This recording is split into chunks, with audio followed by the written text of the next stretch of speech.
Hello. Okay, next tutorial. This look is meant to be Michael Jackson from his amazing music video, Thriller. So it's his, when he's transformed into the zombie version of himself. Yeah, it's very theatrical. Yeah, so no fake blood, nothing like that. All jawline and yeah. It was actually requested a while back now by Chloe's Mummy 2289. I'll pop the link there. It's actually been requested like so many times. It's another one of my most requested looks to do, but they were the first person to request it, so thank you so much for that. But yeah, there's not a lot else I can say about this look, other than if you'd like to learn how to recreate it, stay tuned. So the first thing I'm going to do is apply a prosthetic. Now my prosthetic that I'm using is an Angry Brow piece. It's it's from a mould that I made for my mummy tutorial. The reason I'm using a gelatin prosthetic is because I had the mould to hand and I really need that raised area here. You can do it with liquid latex and tissue. I'm going to actually do that for my cheekbones just to raise them up a little bit. It doesn't matter a huge amount what you use, to be honest, because the skin's going to look completely flat and dead, so it doesn't need that translucency particularly, really. It's up to you guys. But yeah, so that's going to give me a nice angry brow. So what I'm going to do is, I'll pop a link here to one of my previous tutorials teaching you guys how to make gelatin prosthetics, just in case you're interested or want to know. Yeah, so I'm going to apply some Pro Stick on my forehead where I want the prosthetic to stick down to, and I'm going to apply a coat to the back of this, and then just stick them down.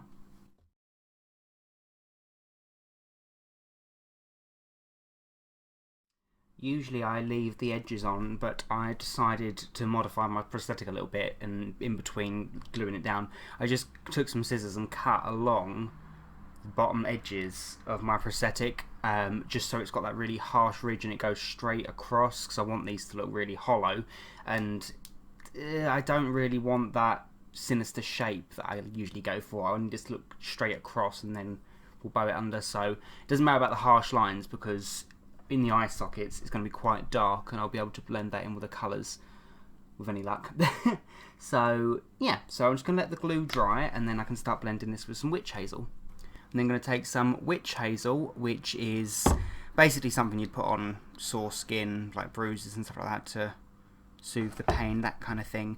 But it also happens to blend gelatin really well. It basically dissolves the edges. So I'm just taking that on a cotton bud and I'm just going to roll away at the edges of my prosthetic really slowly and just going in one direction, and that'll start dissolving the edges.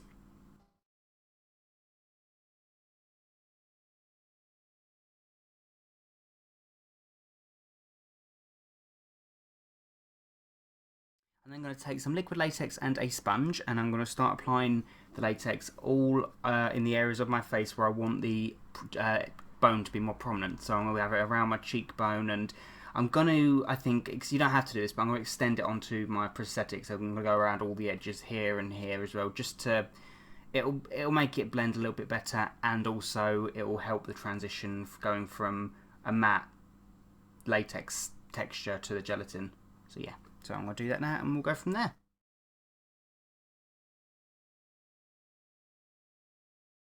So I'm then going to take some tissue paper, which I've just torn into, so I've got the thinner side here. Just going to tear these off into little tiny squares, and the idea is I'm going to apply them all around my eye, making a ridge that follows this pattern around all along here, just so it makes the eye sockets really deep. So they're going to be really prominent, sharp cheekbones. So just do it a strip at a time, saturate in the latex, let it dry for 5-10 minutes at a time. It's going to take probably good on at least 10 coats of this just to get the area raised enough. So be really patient, and just eventually you'll have like a long raised cheekbone. Yeah.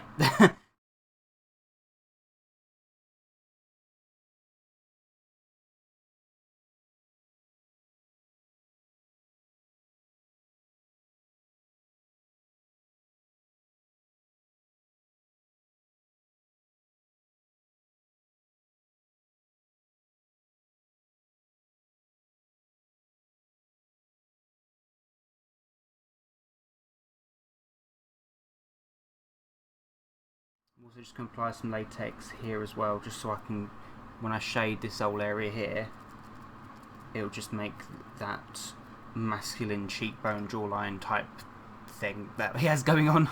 Granted, it's really extra theatrical, but that's the point. So it'll go the highlighting will be here and the shading will go right down there. So I'm just going to do probably a couple layers of tissue here and here as well. And then just for the final coat, I'm just going to go over the entire of my face just to do one last little sealer down there, just so I know there's no colour difference.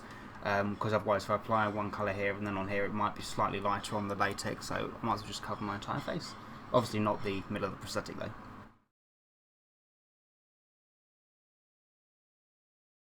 I'm then going to mix for the foundation Snazaroo in grass green, because he has this really dark green complexion, but there is hints of skin tone coming through there, so I'm going to be using a M.A.C Studio Fix Fluid in NC15.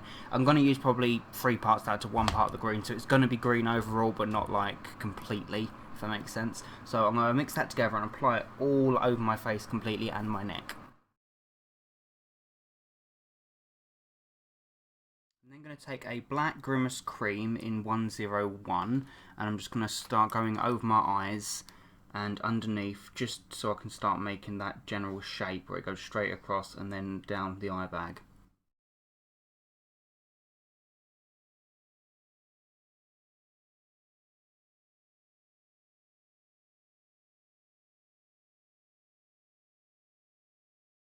I'm then just going to take a dark green cream by Grimas again in 401. This is just a nice dark green, it's a little bit darker than the foundation that I've got on. And I'm just going to go under the eyes, just leaving a tiny gap between the colour, the black, and my foundation. I'm going to take that same green then, and I'm just going to start contouring the makeup. So I'm going to go down my cheekbones, and it's going to do this kind of a shape, so it's gonna just square that off a bit more. Yeah, so make it quite dark because it's very theatrical in the video. So yeah, so just keep doing that and keep blending it and just taper it off ever so slightly. So yes, there's gonna be a harsh line, but the majority of it is gonna be tapered out.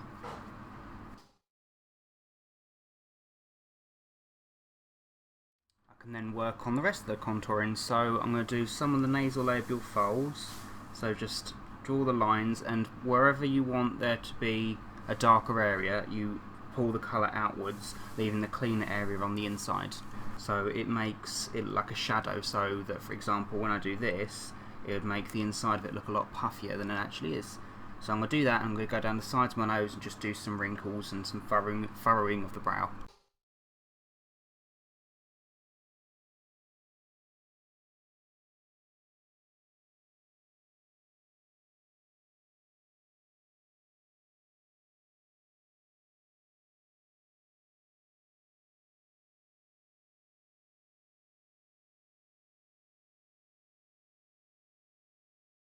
For the highlight, I'm going to use a yellow cream. This is another Grimas cream. This is 201, and I'm just going to use that to go down places like the bridge of my nose, ever so slightly. Just make sure it blends out really nicely, and along the top of my cheekbones, and anywhere where I've done like fine lines, like here. So I'd go along my nasolabial fold line just to make it more prominent.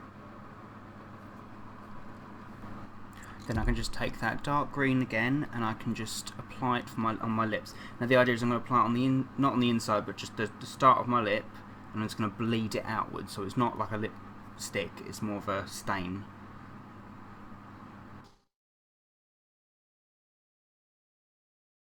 And finally, I'm just going to apply some of that dark green just down my neck, just literally contouring the sides of my neck inwards here.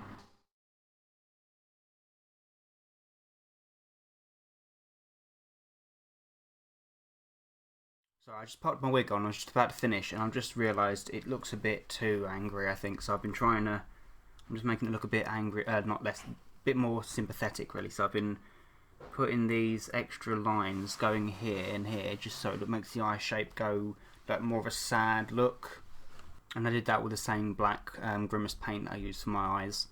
And that's it. So I popped on my wig, which is my Frankenfurter wig that I've just sprayed and pinned down. It's just got to be black and have that sort of like tight curl in it, and yeah, just messy look about it. Yeah, and I popped in 2 black out contact lenses just so it makes the eyes look I mean, in the film he's got those big white eyes and the really big black irises, and it just looks really nice and makes him stand out more.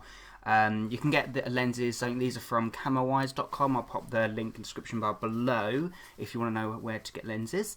And yeah, and I've got my costume on, which I love this costume so much. I was searching everywhere for a really great thriller costume, and I found one in my local party shop the other day, so I was so happy. I didn't bother doing my hands because using the mouse and keyboard and everything, just no. But obviously if you're going to go out as this, you would do your hands in the same tone as the face.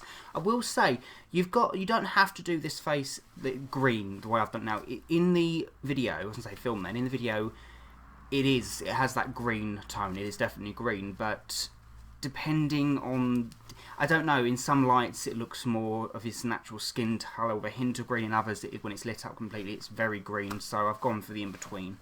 But yeah, you guys can decide how you want to do it. I think it looks quite effective like this, kind of like a proper classic zombie, but more of a theatrical stage zombie, isn't it? But yeah, that's my look. I really hope you guys enjoyed it. If you like it, make sure to rate, comment, subscribe as the usual. And yeah, so until next time, bye.